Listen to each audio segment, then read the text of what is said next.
Hey everybody, GP here with another tapping video for you. This one I want to take up because the thought occurred to me several times over this period of time, especially while we've been in quarantine like this. What's occurred to me is I'll find myself just kind of like, being happy, and suddenly this voice saying, you shouldn't be happy. Now, a lot of us got that voice. I mean, I grew up in the Midwest, and as used to say, if you're feeling really happy, don't worry, it'll pass. I mean, that was kind of the hardworking, middle class, salt of the earth kind of thing. It's just you work really hard and then you die. Everything is flat, no highs, no lows, right? But these days, there might be this feeling coming up that somehow I'm supposed to be somber about this. I'm supposed to be serious. Like you can't be happy and wise at the same time, or you can't be content and cautious simultaneously. It's nonsense. But just knowing it's nonsense with your head doesn't do that much. We can know something, really be very convinced of it intellectually, and yet our nervous system is going in a completely different direction. That's because there's these underlying assumptions we have, which I call energetic assumptions. They're pre-language, they're pre-reason, they're pre-thought. They can even start right in the womb. There's been studies that shows these kinds of impressions of the world can happen while we're still in the womb, even when the nervous system isn't even developed. It actually influences the way in which it develops. So I want to take up this thought.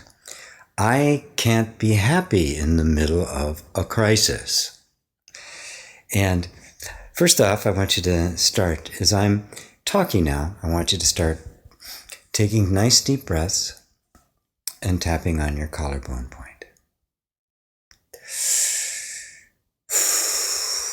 Or just breathe a couple of times, like you're going into meditation. You can close your eyes if you like. You don't need to watch the screen. You can just listen. Or you can keep them open. It doesn't matter. EFT doesn't require eyes closed. Just breathe deeply. Kind of like settle into your body. Withdraw your attention from the outside world. This next 10-15 minutes is all for you. All for you to come back to the place of being centered and safe and happy. I thought, I can't be happy during this crisis. I gotta be serious. It may strike you funny in the mind, but there's something inside of you. Just feel into that. Does there feel some truth to that? Got to be on guard, vigilant, but not happy. Stop tapping and take another deep breath. Again, for those of you who are not familiar with the way I do EFT, please do it all the way through. Because the first round, some of you, if you've not experienced me before, may sound very negative. Like I'm affirming the negative. I'm not. I'm speaking simply what your unconscious is actually feeling. So we're simply speaking the truth. And that's the most effective way to get to healing, is the truth. Because it cuts right through denial and resistance and reframing and judging, and gets right to the heart of what's really going on underneath. And there's a lot of stuff going on underneath that we're not aware of. All right, so we're going to start on the karate chop point. I'm not allowed to be happy now. I can't be happy now. I have to be serious. I have to be vigilant. You never know when that other shoe is going to drop. This is a time for serious. Despite that, I am open to loving and accepting myself and my seriousness just the way I am. So even though I can't be happy. It's not allowed. If I get happy, I might make a misstep. I might mess something up. So I better stay stern. And I'm open to loving and accepting myself anyway. Sternly loving, but loving. So even though I can't be happy, it's not allowed now. Maybe later. Maybe a couple months. But not now. I deeply and profoundly love and accept myself just the way I am. Let's tap through the points. I can't be happy. No one's supposed to be happy. Nobody should be making jokes now. This is no laughing matter. I can't be happy. I have to be serious. I have to be vigilant. I have to keep my guard up. And when I get happy, I make mistakes. I take undue risks. Better to not be happy. Don't want to be content. Got to be on edge. You never know when it's going to come to me. Never know when I'm going to be really vulnerable. If I get too happy, I'll be vulnerable. So, I can't be happy. I'm not going to allow myself to be happy. Nobody should be happy now. Everybody should be very serious. Nobody should be even smiling. This is a serious time. We're in crisis. Can't be happy when you're in crisis. Can't be content when there's all these things going wrong. All right, stop. Take a nice deep breath. And just say it to you again to yourself. I can't be happy during a crisis. I can't say it now without smiling. Now, if you're feeling that little sense of humor begin to arise, that's good. It means that, remember, these are deeply held assumptions that we have. And keep breathing, by the way. Just keep that nice deep breath going. These are deeply held, these assumptions are held so deeply we don't even think them anymore. They just kind of influence our behavior and our thoughts, and we're not really even aware of the source of them. But when suddenly you maybe even giggle, you smile a little bit, you realize that the nervous system itself, on the deepest level, is beginning to question the truth of these assumptions. And when that happens, there's a feeling of freedom. Spaciousness begins to open up a little bit. This is also the goal of meditation, by the way.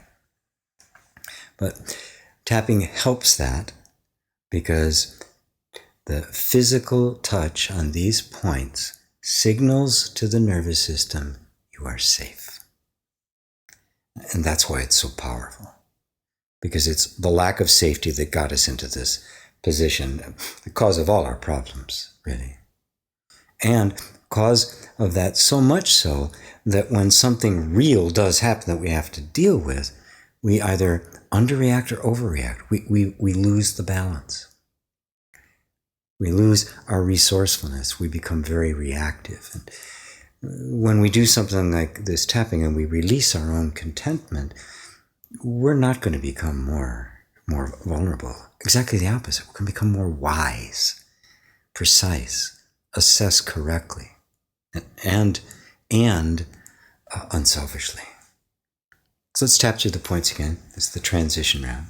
So even though I really can't be happy, I shouldn't be happy. At least I think I shouldn't be happy. I wonder if I'm actually happy and content, does that make me more vulnerable? My nervous system assumes that it does. Things go wrong, it really wants me to freak out. But freaking out has never helped anything. Never solved a problem. In fact, the problem was never solved till the freaking went away. Maybe it is possible. Maybe it's even necessary. I mean, if I could be content in the face of adversity, that would be very powerful. I like that. I want that.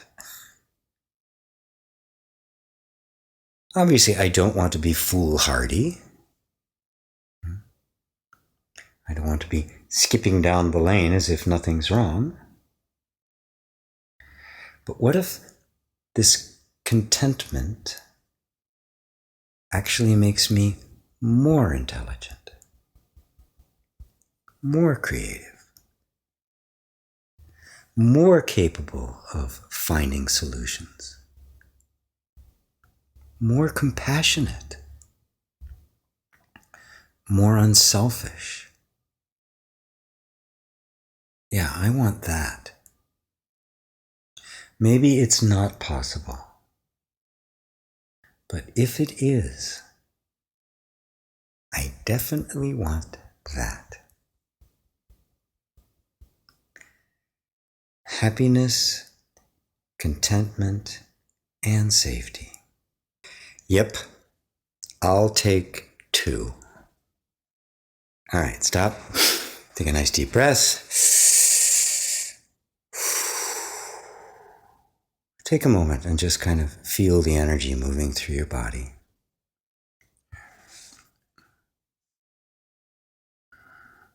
Just say it again. I can't be happy during this. How true does it feel now?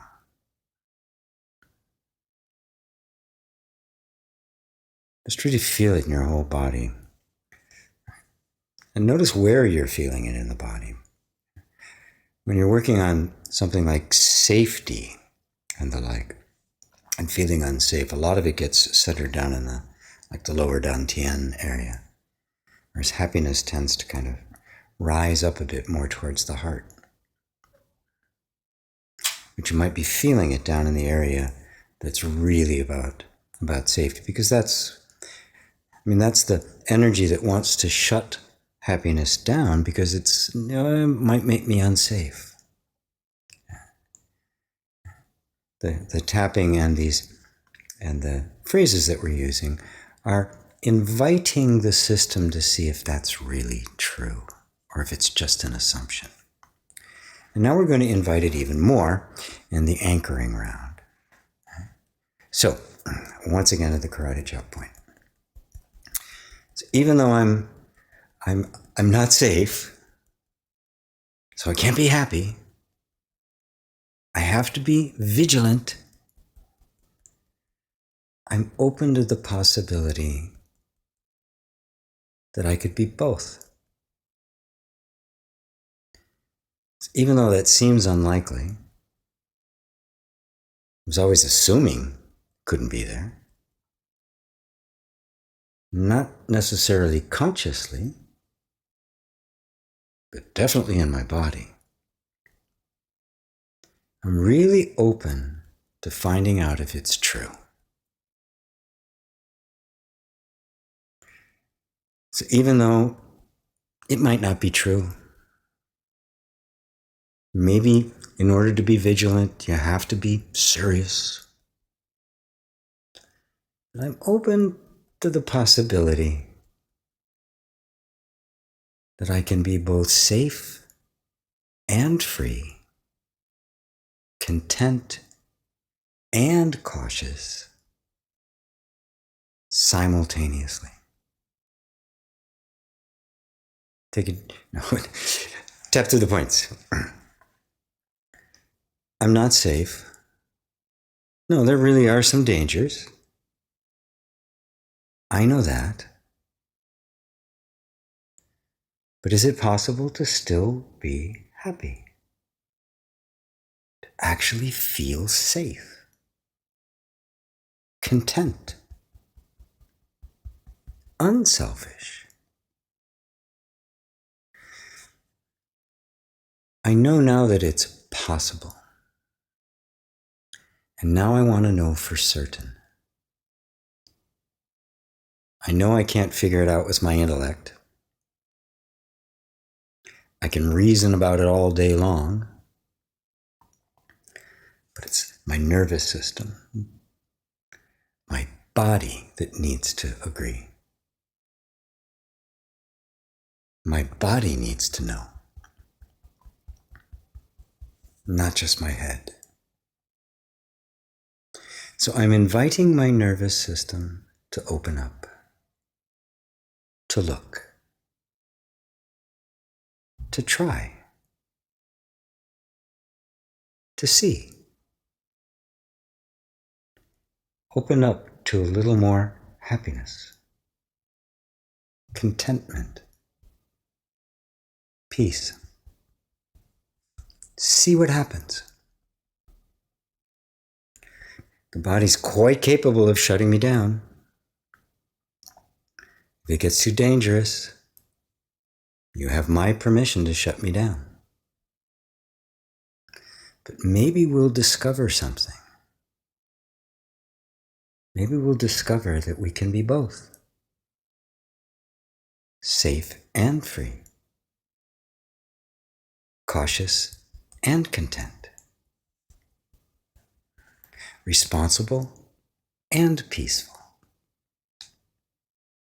Take care of myself and others. Compassionate and wise. All at the same time. I invite my nervous system to find this out, to look for itself, to discover what's true, and then organize around what's ever true. If it's not possible, I totally accept it. But if it is possible, I ask you to make that the new norm. More resourceful and content. Thank you for protecting me all these years. You have been so unfailingly vigilant, relentlessly loyal. You've protected me from everything. I wouldn't have made it to adulthood without you. Thank you. I love you. Okay. Take some more deep breaths. That is kind of the way I do it, the 3 phases like that. Coming clean, saying things exactly the way they are, making a transition of what's possible, and then opening up to anchoring it in the nervous system so it can see for itself. Remember, your nervous system drew its conclusions about the nature of reality without your participation. It's a very intelligent system, but it's not as intelligent as you. But you have to step into that higher intelligence in order to truly become the master of your inner territory. You also may notice that I tend to finish the tapping with "thank you, I love you." I have found that by simply thanking the energy, we get at war with ourselves. The instinct to stay safe oftentimes conflicts with our desire to grow and evolve and be free. And so we tend to want to fight against it and push it away. What I found is if you really embrace all the aspects of yourself, the desire for freedom and the drive to be safe and secure, if you embrace all of it and sit in the middle as a peacemaker, as an enlightened witness, that with that conflict gone, these two very powerful energies begin to reconcile themselves. And so I always express love for the energy system, love for the nervous system that has really tied itself in knots in order to protect you. And if it hadn't done that early on, none of us would have lived through childhood because none of us were capable of taking care of ourselves. But the wonder of this system is that it did it for us. So, thank you all for joining me. Until next time, namaste.